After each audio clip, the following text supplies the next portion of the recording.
Hey everyone, it's Sergeant Rajan with Uniform Recruitment, and thank you for joining me on another session of Ask Me Anything on this beautiful Wednesday, May 20th.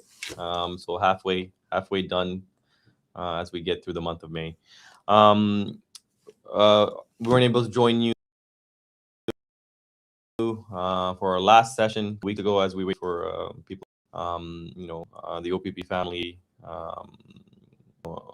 We were in attendance for the remembrance of one of our colleagues that tragically passed away. His funeral was held a few weeks ago.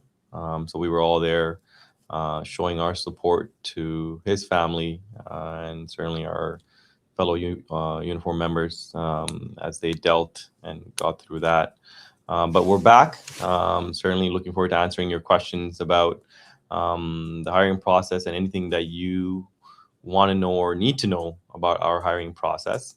We're actually about 2 weeks, maybe less than 2 weeks away as we start our next class with our new recruits reporting for duty when it comes to their training session on June 1st. So looking forward to welcoming all of them to the OPP General Headquarters as they come in for orientation and certainly afterwards as they make their way to the Ontario Police College for training. So a lot of things happening. And for those of you that have been attending our shuttle run sessions, it's always a pleasure meeting you, answering questions, and certainly interacting and engaging with you. For all the events that we are hosting that are upcoming as we start going into our summer months, which are very, very busy, please go on to opp.ca/events and you'll be able to see all the different events that we are hosting throughout the province. And certainly looking forward to seeing many of you there in terms of answering questions or even engaging with you.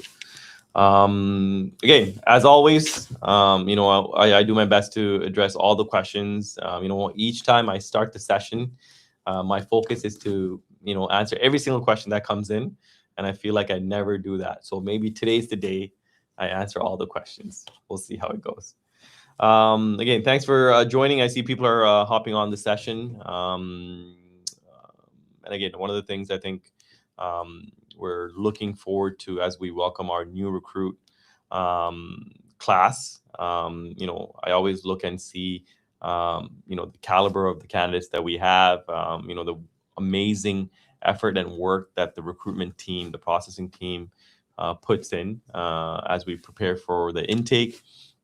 And certainly seeing the product, the final product of the recruit class that we put together is always astonishing. So that's one of the things I look forward to. I always think about, which of the candidates that I actually interviewed actually make it all the way to the end and actually get the job offer. And that's something I always try to look up.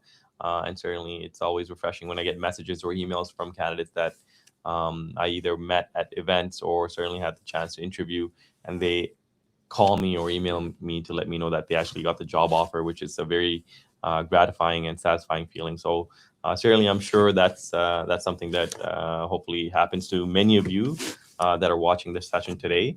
And certainly you get the chance to go through our process. Okay, let's hop on here. I see the questions are coming in already. So we'll jump on the first one here.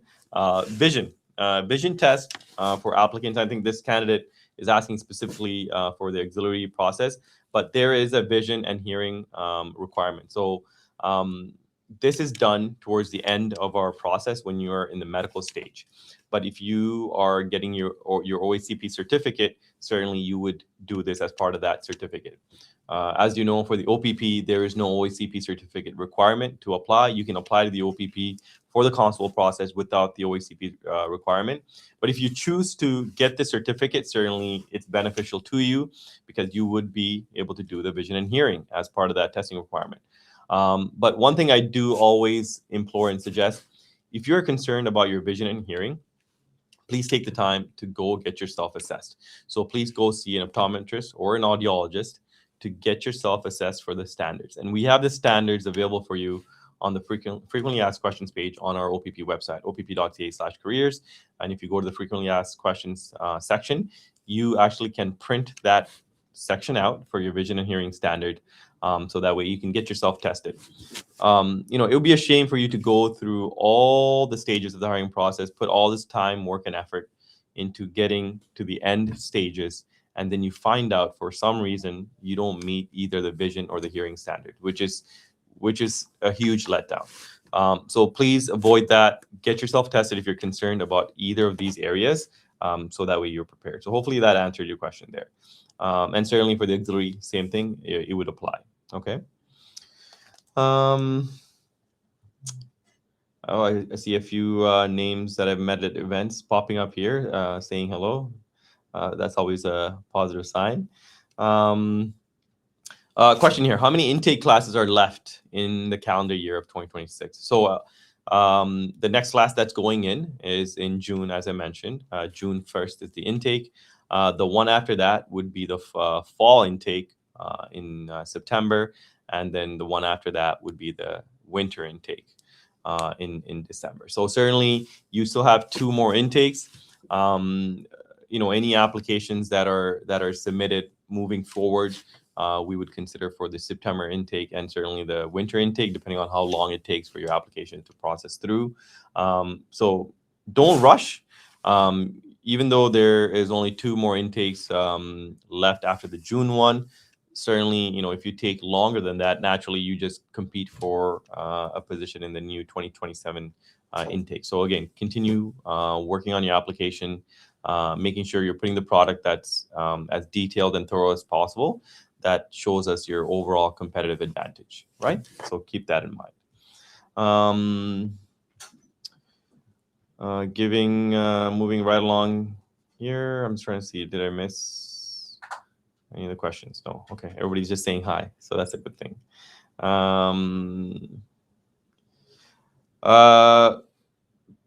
Claudie says, hi, Sergeant Prash. I'm currently slated to start in the June 1st intake. Do you know if we will get an email about to bring for joining instructions? Yes, you will get instructions. If you haven't done so already, please look at the package that you were sent when you signed your conditional offer.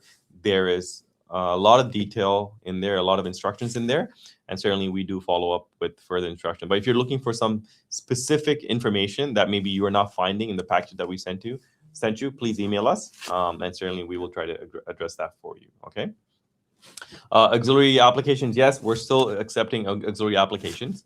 If you go on opp.ca/careers and you go through the portal, you will see the auxiliary portal available to you that you can submit your application through. Okay, so we're accepting auxiliary, we're accepting regular constable. You won't see the cadet stream available at this point. We are not accepting application directly for the cadet position. That is something that we are doing on the internal side as people are applying. Okay. Do you have any advice for people who are not that good at interviews? And I get this question a lot, actually. And I conduct interviews for the cadet, certainly in the past, cadet positions, the auxiliary positions, regular constable, and the experienced police officer positions. The interview process, I find, is quite nerve-wracking for a lot of our candidates. One, any interview for a job is always nerve-wracking, but when you're applying for a policing type of a position, you're always trying to see what you can do to be more competitive than your fellow applicant. If you feel that maybe in an interview that you don't perform well, or you're not able to talk about all the things that you bring to the table, certainly there are helping assistant methods that you can utilize. One, private coaching, interview coaching that you can provide. I have seen many of this out there. You just have to do your research on which company or person that's providing this type of service is the right fit for you. There might be costs associated with it. We don't provide this at this point due to the fact that we don't have the capacity or the time to invest in this type of session for our applicants. But certainly do your due diligence to look at what's out there and certainly find the one that's the right fit for you. But one of the biggest things that helped me when I was going through the process was writing out the examples. So, we have the 10 areas of assessment. That's what we focus on when you go through the interview process. What kind of helped me when I was going through the interview process was writing out all the examples for each of those 10 areas of assessments. And then I would just look at myself in the mirror and I would just practice. And that really helps you when you're in an interview, because when you're feeling nervous or you're feeling the words are not coming out, when you practice that on a consistent basis, it will naturally help you get into the flow. Even if you miss a thought or miss a word, you know what the other words or the sentence or the phrase that you've practiced, and that will kind of help you get back on trajectory. So focus on that. Focus on writing out your examples and then practicing them. I find that really does help you. Okay. How does the 12-month wait period affect the new application? I'm not sure what the question is. Maybe you can rephrase that. Something that maybe I can go a few ways with that question. Maybe if you can rephrase it for me, I'll address it. One of the other things I want to also talk about is our bound that's happening in Thunder Bay coming up in June. Certainly, we'll have more information that we will be promoting as we get ready for the bound. Certainly, we're still accepting applications and people that are interested in taking part. So it's being held in Thunder Bay. Please go on our website, opp.ca/events. To get all the details of it. If you are in the Thunder Bay area, or if you're looking to visit Thunder Bay, or if you want to be posted in Thunder Bay and you want to know what it's all about, this is the perfect situation that you can get yourself involved in. So again, like I said, for more info, go to opp.ca/events and look at the North Bound, which is the first one that we're doing this year to kick off all the bounds that will be coming in the upcoming summer and fall event. And the other question here is, how competitive is recruitment right now? I would say very, not only just for the OPP, but certainly all the other police services out there. Our goal is to certainly recruit for our organization. That means getting the best officer, the best recruit possible that has varying experiences, various training or anything that they bring to the table that's going to enhance our organization and certainly move it forward to the next stage. So when you go to either the outreach events or our shoulder run events, you truly get to engage with the recruiters to understand what we're looking for. And we always focus on the 10 areas of assessment. That's what we always come to because that's what you're being assessed on at the application stage, at the interview stage, and even as you go towards the further processes in terms of hiring. So try and do your best to be competitive as possible in each of the areas, the 10 areas. Again, if you go on our social media pages or our online platforms there, you'll see the pie chart that I'm talking about, which focuses on the 10 areas. And try to see if you can list as many points for each of those areas. If you feel like you can talk about each of the area in a strong manner, you probably are a very competitive candidate and you should be applying to us. But certainly if there are areas maybe where you're not hitting the mark, try and do things to get yourself more stronger in those areas, right? Try to do the best you can to update, whether it's experiences, practical skills, or even educational skills in different areas to get yourself stronger in that area, right? As you're competing for a spot, there's only a certain amount of spots that we can hire for in each class. So again, if you're not a standout or a competitive candidate, certainly that is going to hold you back or set you back a little bit. So do the best you can to be strong as much as possible in each of the area, and certainly gives yourself the best chance to get hired. Okay. Another question: does prior deferrals with another agency affect the recruitment process with the OPP? I would say no, not at all. We're not going to look at that and make a decision on whether you're a strong candidate or not based on what another organization deemed. We are going to do our own due diligence of reviewing your file, going through and assessing it in a fair and equitable manner, and then giving you the opportunity to go through. As you know, our application process is very streamlined, and most of the feedback that I always get consistently is how quick and efficient we are and how fast the feedback is given in terms of going from one stage to the other. So currently, as it stands right now, you would go to opp.ca/careers. You would work on your application within our portal. It's an online portal. You would start filling all that information out there. Once you submit your application, it's the fitness stage that you would have to pass. Currently, our fitness standard is achieving level 7 on the shuttle run. Once you achieve level 7, you're then assessed for the suitability for an interview. Certainly, if you are selected for the interview and are successful, you then move on to the psych and the background investigation stage. And after that, you're looking at the job offer. So it's very, very streamlined, very quick and efficient. So certainly, we want to assess you for what you bring to the table, not based on what another agency has deemed you for, if that makes sense. Okay. Question here about interview prep. My ECI is coming up on June 1st. Do I need to mention character reference who are different from learning, or they can be the same? It should be different. It should be 9 different references. And again, it's not reference letters, but just the name and the contact information. So you'll have your employment references. You need three names for that.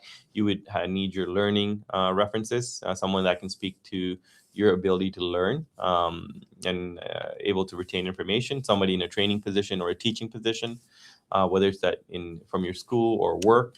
And then certainly your personal references, right? So you should have 3 different people for each section, so we can get 9 different perspectives, right? So you have 9 in total, 3 for each section. So please do your due diligence to have 3 different people. I'm sure if you sit there and think about different people that can speak to these categories, you will be able to come up with 9 different people. Okay. Good question here. I was wondering what the first week and a half or so of training at OPP headquarters consists of prior to going back home for the online portion of OPC. So usually our orientation week, it's a week where you're essentially, I'm smiling because I'm thinking about my orientation week. So when I think about the orientation week, that for me, it was nerve-wracking, right? Many of our recruits show up on a Sunday night. They would show up. They would walk, they would drive to our OPP general headquarters where they would pick up their, access cards and the credentials that they need to access our building where they're staying. So they would go there and then they would show up to our building. That's where you will meet your fellow recruits. So all the recruits that have been hired across the province, across the country, or even abroad, certainly that's where you're going to meet them. You're getting ready. And the orientation week, you're getting to know your instructors. You're getting all your uniform, your kit, everything that you need to have in preparation for your training. You'll have a lot of paperwork that you'll need to sign, right? And you'll get to know what the course is going to be, what you're expected to pass, what's expected of you as a recruit by the OPP. So that's more of a transition, a preparation. And one of the biggest things I enjoyed during my orientation week was going to our massive quartermaster store. So there's a massive warehouse that we have. And you would walk into the warehouse and you have this massive duffel bag. Okay, you have this massive duffel and you're filling all the kit and everything. You're trying on everything, all the things.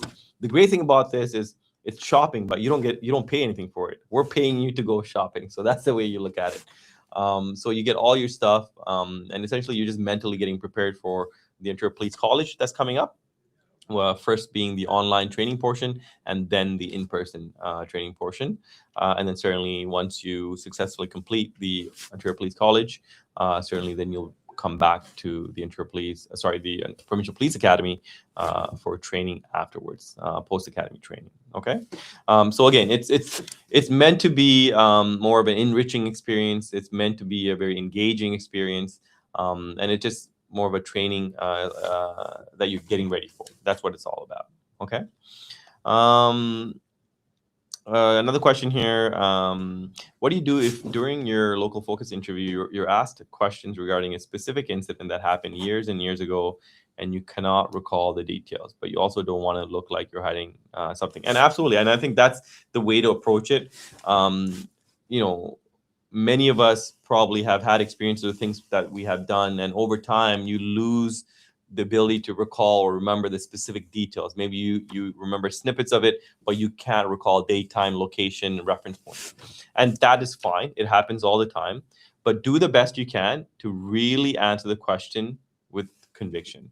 What I mean by that is do the best you can to recall as much detail as possible and give the recruiter an honest answer. And sometimes you might have to say, I don't recall the specifics of it. This is what I recall. And certainly that's all you can do at that point, because you don't have any reference materials that you can look at or go back to. That's why the pre-background questionnaire that we send you is very, very important.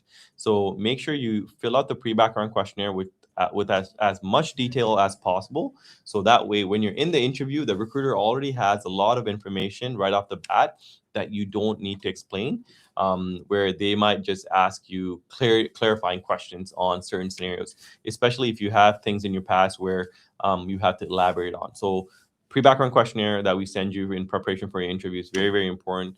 So fill that in as much detail as possible. So that way, when you get a question in the interview, you already know what the follow-up question and answer is going to be. Okay. That amazing question, by the way. So thanks for setting those my way. Another question here. I was just curious about my application that closed about 3 weeks early to my North Detachment submission deadline. Before I could submit my interest to many North Detachments, such as Wyerton and Algonquin. This is for the constable position. Is there anything I can do? I am fit, OACP certified kinesiology degree, a clean background, and have a genuine passion for policing. So it looks like what you're talking about is in the process of your application, your file was closed off. I probably have some follow-up questions to answer your questions more in depth, because there's probably more to this that probably needs a proper answer. So again, reach out to us via email, and that way I can properly answer your question, because I do have a few more questions about that scenario. Okay. Is there a max age to become an OPP officer? And the answer is no. The minimum age is 18. You have to be 18 years of age or older to apply, but there is no age cutoff. I know in our past class, we had a few candidates that were actually in their mid 50s. They have always wanted to be a police officer or pursue the policing profession, but due to life and other personal and family circumstances, they weren't able to do so. But certainly, I have interviewed candidates, certainly older candidates. As long as they can meet the requirements and they have the passion and the motivation, and certainly they're capable of meeting the fitness standards, there's nothing that's stopping you from applying. So if you're someone listening to this session and you're considering, whether you're a right fit or whether being an older candidate, if that's going to work against you, absolutely not. Being an older candidate, I think there's a lot of value you bring to the table, a lot of life experience, a lot of things that you've seen and done and went through, positive or negative, that is going to benefit the organization and certainly the people and the communities that you serve. So don't hesitate. Just be confident that what you have and what you bring to the table is valued, and just apply and go through the process. And you might shock yourself and see how far you get and potentially get hired, and serve a community that you want to do that for. Okay. Question here: if we are coming from out of province, do they get accommodations for that 3-week portion of online work at OPC? Yes. So certainly that is something that we will accommodate you for. We do have academy locations that we do have our recruits stay in. Some people just prefer to go home, and certainly that's an option. But certainly accommodation is provided when you're going through training with us. Okay. Prep test. Question about a prep test. Do you have to complete the prep test as well as reach level 7, the shuttle run in the recruitment process? No. The only fitness assessment that we currently have in our hiring process is level 7. You are not required to do the prep or the pass in our recruitment process. You will be assessed on the prep test when you attend Ontario Police College. That is part of your BCT, the Basic Constable Training Program, that you would have to pass to obtain your Ontario Police College diploma.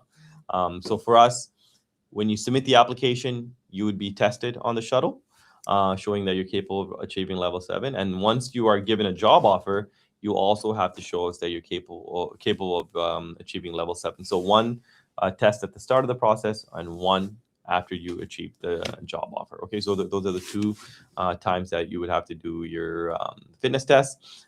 Certainly, you would still have to complete your fitness logs weekly that you would show us in terms of what you do to maintain your fitness. but that is something that you track and you submit.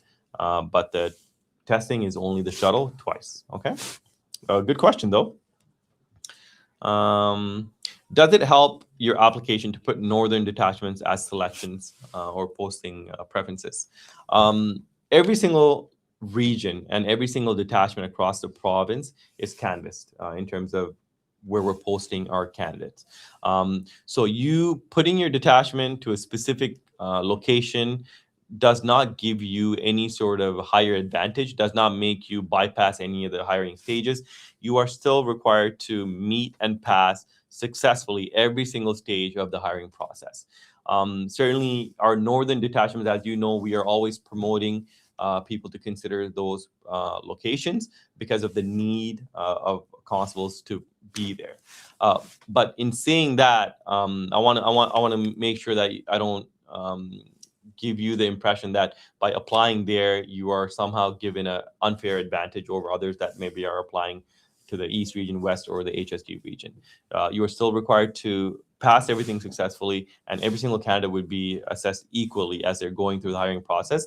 And when they get to the selection stage of detachment postings, our coordinator at that point then looks at where these positions are being asked for. And if you have a northern posting or a duration posting that you are requesting, certainly now we will entertain that and see and make sure that we give you that spot, especially if you're asking for the north.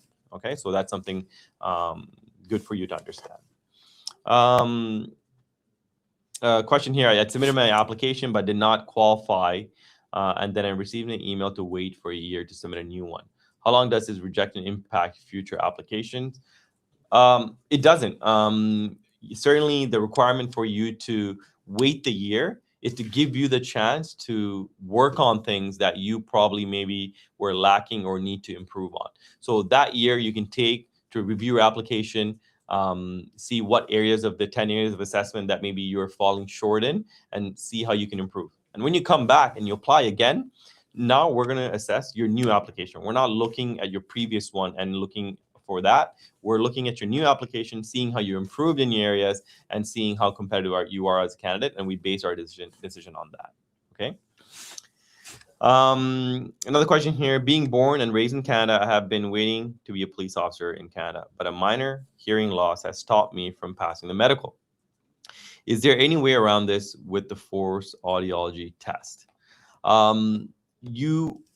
If again, depending on again, there's many questions that I have many questions about this question.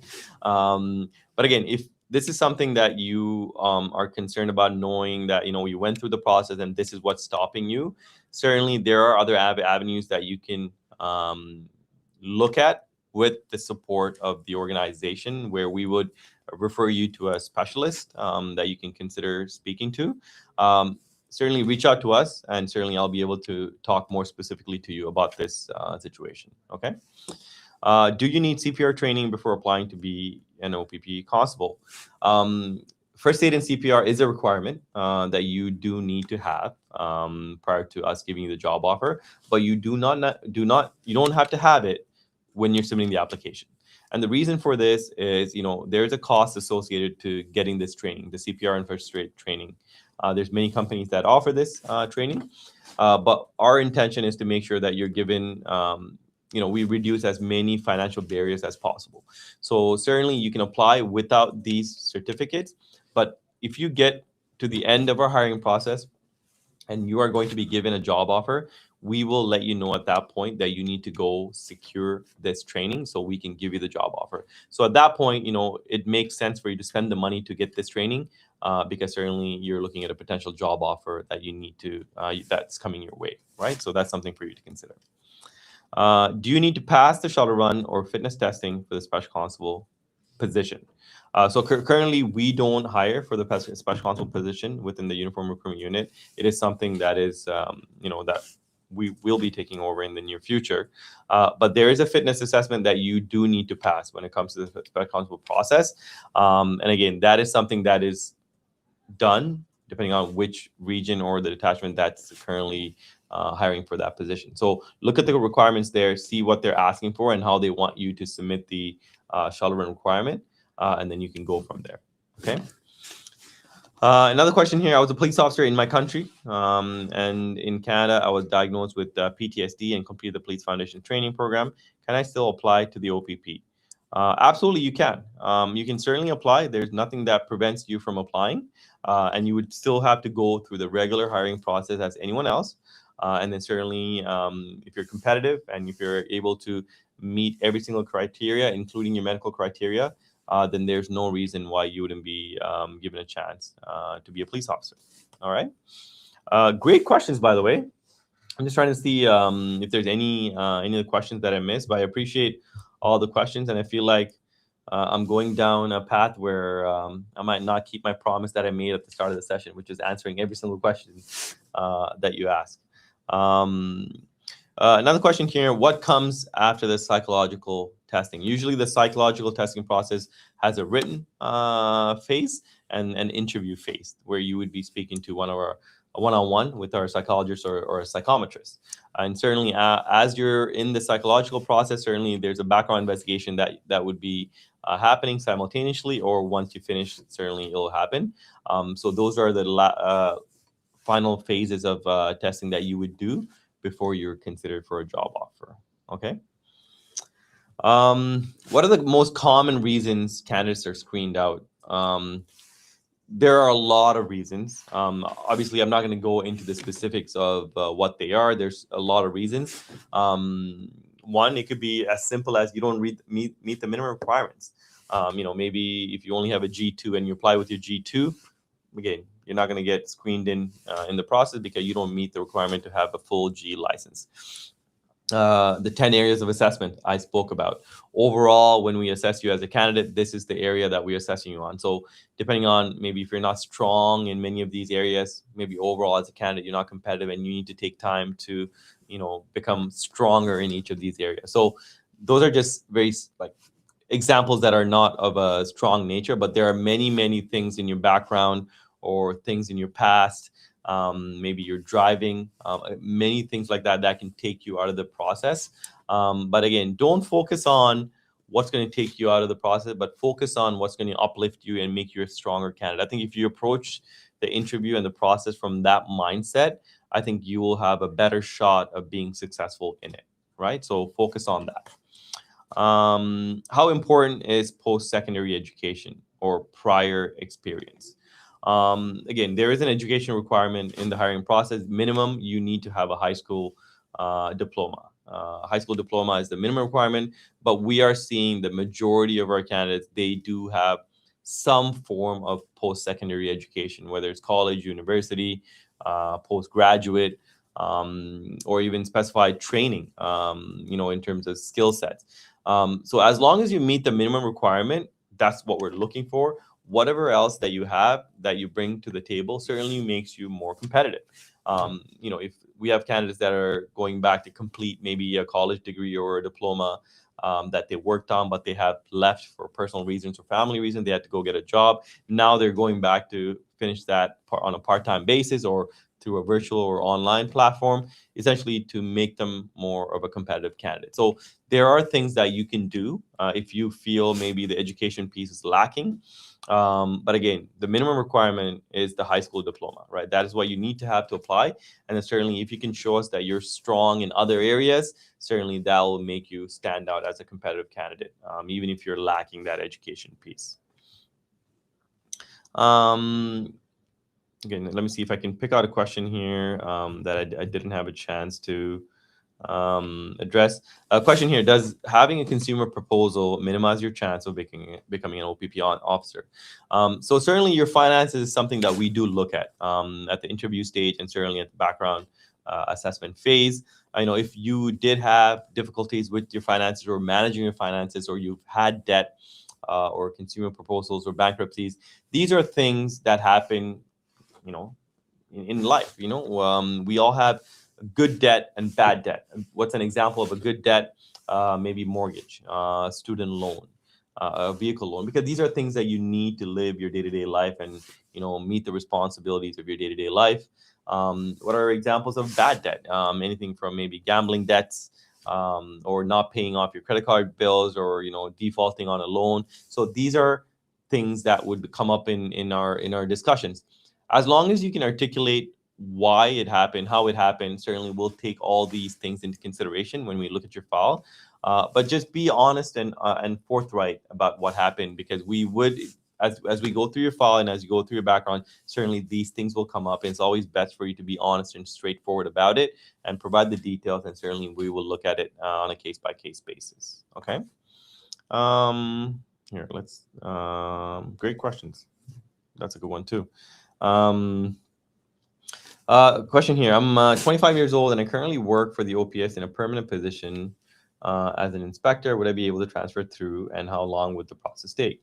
Also, would I be a strong candidate? Absolutely. So the great thing about being an OPS member is you'll be able to essentially transition through, whether it's your pension, your salary, all those things are kept the same. You're essentially transitioning within the OPS circle. The only thing that you would have to do is to essentially apply for the constable position and go through the hiring process. But all your other factors when it comes to salary, your pension, all those things would remain the same, and you would not have to take a pay cut or a pay loss in any way, which is a benefit. And certainly, I think the whole pension piece of it, you don't lose any time. You can continue your service, and certainly it just gets added on. So certainly, look forward to having you apply if that's a route that you're looking at. How strong are you as a candidate? Again, that's where we're going to assess once you apply. Once you apply, we'll be able to review your entire application and assess you based on the 10 areas of assessment to see how strong you are as a candidate. Okay. Question here in terms of at what point in the recruitment process do we contact your past employers? Usually this happens at the background investigation phase. When you're successful at the local focus and essential competency interview, your file moves on to the next stage of the hiring process, which is the psych and the background stage. And at the background stage, usually, your background investigator will call you, introduce themselves, and let them know what they're expecting and what they need help with in processing your file forward. And at that point, certainly all your past employers, your work references, personal references, and any other references that they want to speak to, that is when they are usually contacted, right? So if you have certain things that you want to bring up about your references, or maybe you want to give your background investigator a heads up on some of these references, that would be the ideal time for you to do that, okay? Question here: does the OPP mind if an applicant applies to many of the services, whether simultaneously or in the past? Not at all. If you have a reason to apply to another police service, whether it's another municipal service, along with your chance of applying to the OPP, we don't mind that. I know I've heard stories about other services. They don't like seeing that. Certainly, we don't take that stance. If you want to apply, this is your choice, this is your career, this is your life. If you have a reason to apply to another police service, go ahead. At the end of the day, all the police services are competing for your service and your talent. Certainly, we're hoping we can beat the other services out to get your talents to the OPP. So we're going to do what we need to do from a processing timeline perspective to get your application through, so we can get you into the next class. And again, it's good, I guess, good competition, right? It's we're all competing against each other, even though we're all a policing family. We're all competing against each other to get your services. So for the OPP stance perspective, it doesn't impact you in a negative manner if you have applications with another service at the same time you have one with us. Okay. Here, let me see if there's one I missed here. I feel like I missed one here earlier. Question about when the next class is starting. June 1st. June 1st is the next recruit intake. That is when they're reporting here to GHQ. Here, I thought I missed one here. See if I missed one. Question here: how long is the timeline from receiving your final offer letter to the start date? Again, it could vary. Some people get their offers when they're eligible. So if you can look at it as each of the file is getting to the finish line, and if that person is eligible for a job offer, usually our coordinators will call them and provide the job offers. So it varies based on the timeline of each application, who makes it to the end line first and who's eligible. Because we don't like keeping candidates waiting, especially if they're waiting for a job offer and if they're eligible for a job offer. So if you are eligible for a job offer, rest assured you're going to get that call to give you the opportunity to select that detachment, one of the 6 that you picked. So that is something that we make sure we do. Question on what does the home interview look like? I don't like going into too much into it because usually all of our background investigators will determine how they do it, what sort of parameters they want to set, or what sort of questions they're going to ask, and what they want information on. So I'm not going to touch too much on it, just out of respect for our background investigators. But certainly, if you have a specific question or a concern about it, certainly reach out to us and I can address that for you. Okay. Thank you for answering my question. Absolutely. That's the whole point of our AMAs, to get you the information. About We're almost at a quarter, I guess, about 10 minutes to go here. So that flew by very, very quick. But again, keep the questions coming so that way I can get it answered before we wrap up. Question here about your past employment references. What if you cannot get a hold of your past supervisors? And that sometimes happens. Sometimes the business is closed down. Sometimes the people that work there have moved on and nobody has a contact for them. These are things that happen, absolutely. And we've seen these scenarios. And at that point, we will come back and speak to you about other things that maybe we might want from you, and we'll give you a bit more direction and guidance and in terms of what we're looking for. So don't worry, do the best you can, especially when you're filling out the reference portion on your personal history form in preparation for the interview. Do the best you can to fill out as much information as possible. And anything that's missing or you're not able to obtain, we will do what we need to do on our end to close off that loop. So again, do the best you can, get as much information as possible, and then leave the rest as we work with you on that. Okay. Question here: What are the age requirements? My son completed Police Foundations program in college in French, but it's only 19. As I mentioned earlier, 18 and over is the eligibility requirement when it comes to age. And as a parent, certainly it's nice to see you hopping on our session looking for an opportunity for your son. That's always a good thing. So clearly your son's very fortunate to have a parent like you.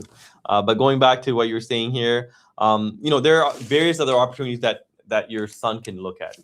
One is our auxiliary program.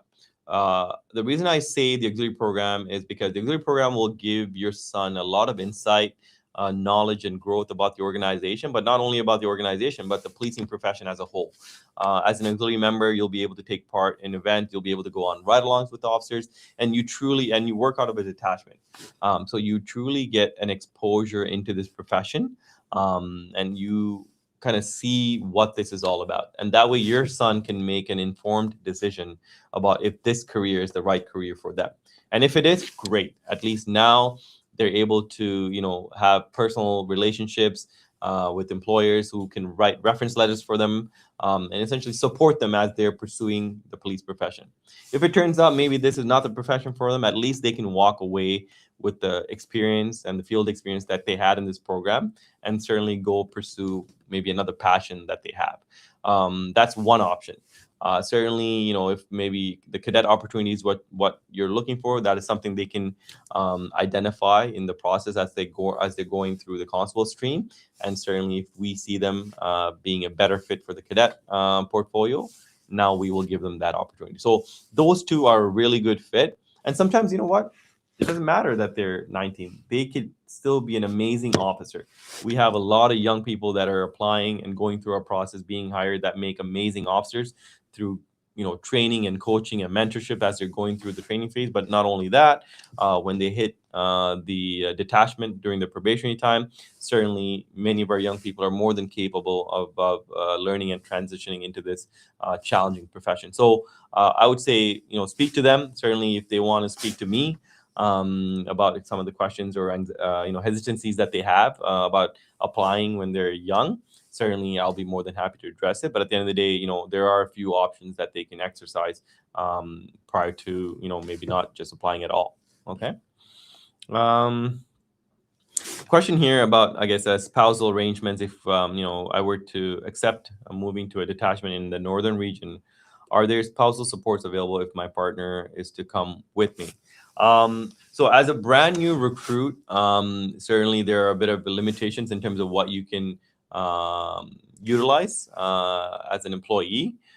Certainly, if your spouse is looking for opportunities or maybe employment, if that's one of your concerns, certainly one of the things I would suggest is to reach out to the detachment that you're looking to move to. Many of our officers in the northern detachment areas are amazing. Even the command staff are amazing. They will answer a lot of the questions or the concerns that you have about moving there or living in the community as a brand new officer.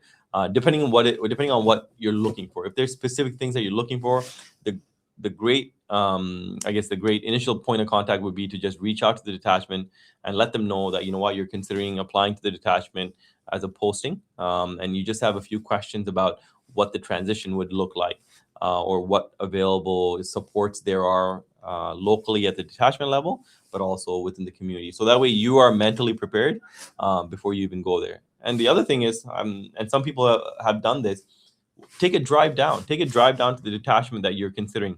Go look at the community, go walk in the community, go for a day trip or a weekend trip and see what it's like, and see what you see. And that is always a good telling sign whether that's going to be a right fit for you, right? So look at that, do some due diligence, do some training on your side to see what it's all about. All right, so that way you're better prepared. Coming under just 10 minutes here before we wrap up.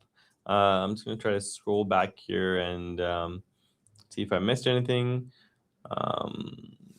Question here: I speak French better than English. Can I still apply? Yeah, absolutely. If French is your primary language, but you still read, write, and speak English, understand it, but not as strong as French, that's totally fine. Certainly, as long as you're capable of meeting our standards and passing our requirements, that is not going to prevent you from being an officer with us. Many of our candidates that we hire, English is a second language to them. But they're still able to communicate, read, write, and speak, and that's what we're looking for. You have to be able to read, write, and speak English. And so I would say absolutely apply. That's not going to stop you from being hired or prevent you from being hired. Okay. Like I said, another question here: what is your favorite part of being an OPP recruiter? I'd be interested in a job like yours one day. Well, I can tell you, I'm looking at two of my colleagues here that are helping me with this session, answering all the questions. So I love working with them. I wish I can turn the camera on and show you, but I don't think they're gonna like that, so we're not gonna do that.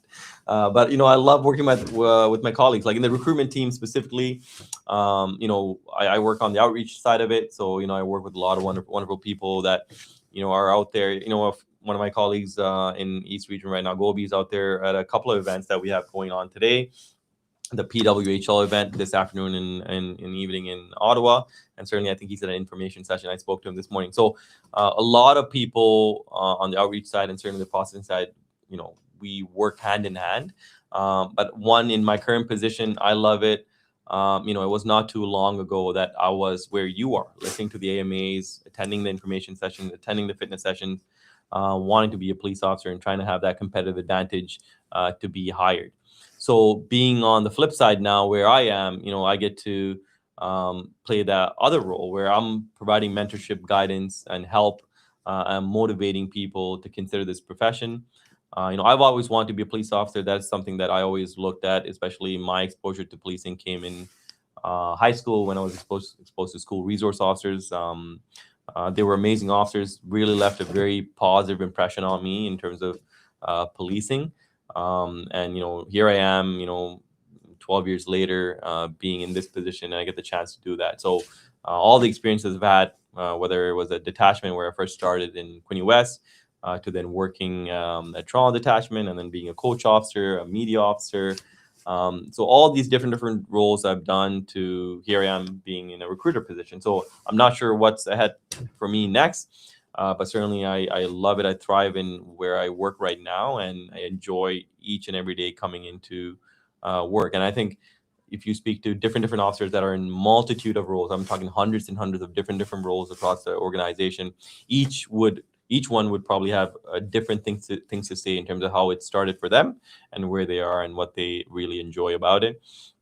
But if I had to truly lock down my answer on my current role and what I enjoy, I really love mentoring our candidates, motivating our candidates, whether at an event when I get a chance to speak to them, engage with them at a fitness session or an outreach event, or the information sessions that I host here at GHQ. There's so many different parameters that we have, which all leads back to hiring the best possible candidate for the organization. And anytime I speak to anyone, I always approach it with the mindset, this person could be our next potential commissioner for the OPP. I could be talking to somebody that could be that person, as they get hired and move through our process and eventually through the organization.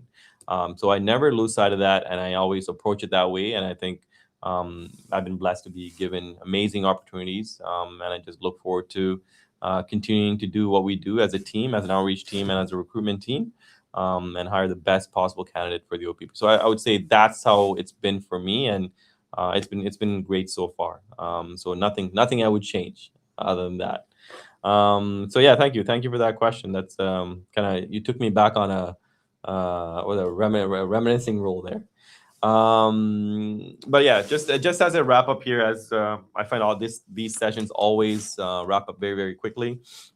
One of the biggest things that we always try to do is when our bounds, our northern bound in Thunder Bay is coming up in June.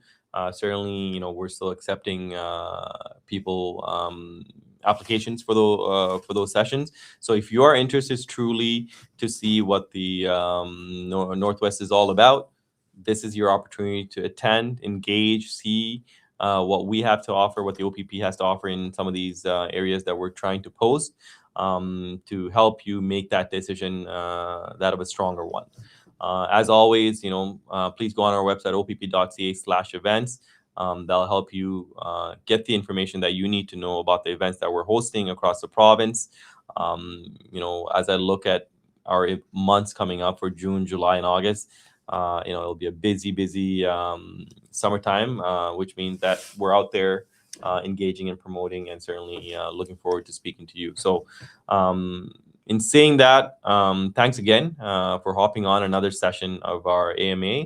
I don't think I answered all the questions that I was hoping to do, but just like this one, we'll be back at it again in a couple of weeks. So enjoy the rest of the day. Enjoy the beautiful weather. It's a bit chilly though. Enjoy the beautiful weather, and look forward to seeing many of you at the next session. All right, take care, everybody.